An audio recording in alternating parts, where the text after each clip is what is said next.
सुगंधा और उसकी सास कांता के बीच एक अजीब सी जंग रहती थी। ये जंग थी किचन में कौन ज्यादा अच्छा काम करेगा और घर के सदस्यों के दिल जीतेगा। और उनकी इस जंग में हमेशा कुर्बान होते थे उनके दोनों पति। कैसे? आइए देखते हैं इस किचन पॉलिटिक्स की कहानी में। एक दिन किचन में, माँ जी, आज मैं बना रही हूँ मेथी की सब्जी। इस खाने से घर वालों के पेट की सारी समस्या खत्म हो जाएगी। और मैं बना रही हूँ तड़के वाली छाछ, जिसे पीते ही गैस की समस्या कभी नहीं होगी। दोनों अपने अपने खाने को लेकर टेबल पर पहुंच जाती हैं।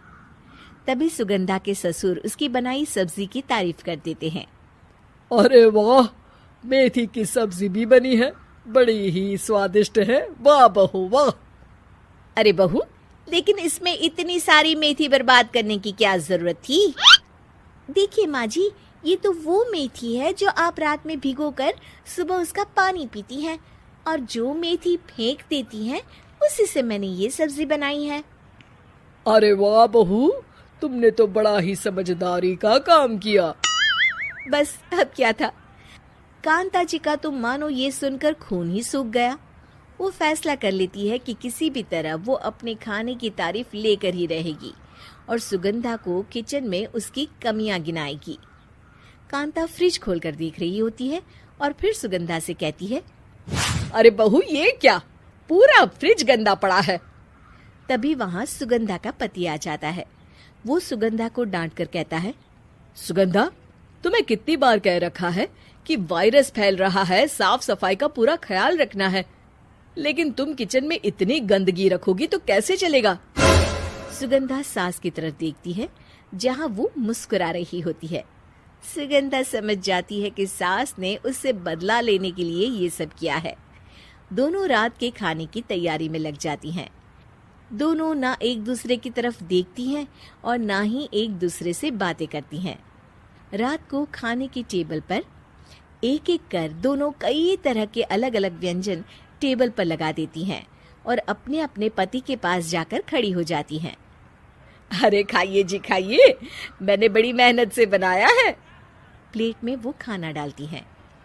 सुगंधा भी दोनों की प्लेट में खाना डालते हुए कहती है, बड़ी ही मेहनत लगी है इस खाने को बनाने में। हाँ, दोनों को ना चाहते हुए भी सारा खाना खाना पड़ता है। कहीं दही तो कहीं मलाई तो कहीं मसाला।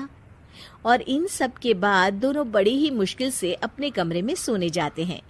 लेकिन अगली सुबह सुगंधा का पति चिल्ला रहा होता है, हाय रे, हाय मेरा तो पेट खराब हो गया, हाय माँ बहुत दर्द हो रहा है।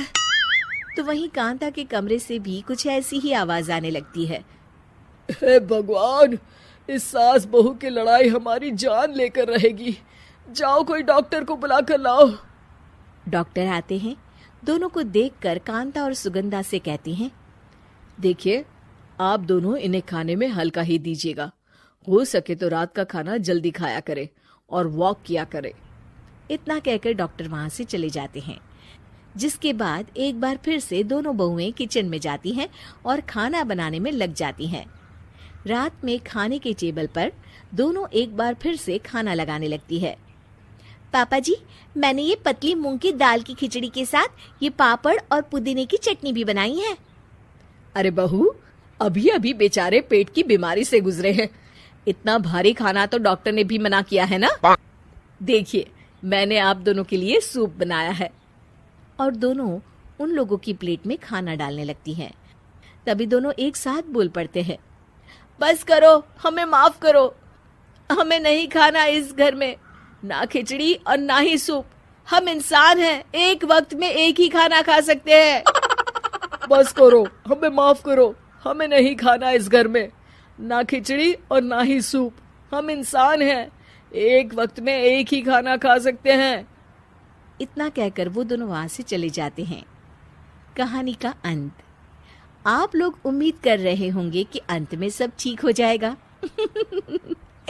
नहीं जनाब, अगर सास बहू के बीच सब ठीक हो जाए तो आप ये सीरीज देखे ही क्यों? तो मजा लीजिए इस चैनल में सास बहू से जुड़ी कहानियों का, क्योंकि ये ऐसा रिश्ता है जिसकी मिठास उसकी खटास में हमेशा ज्यादा ही रहती है।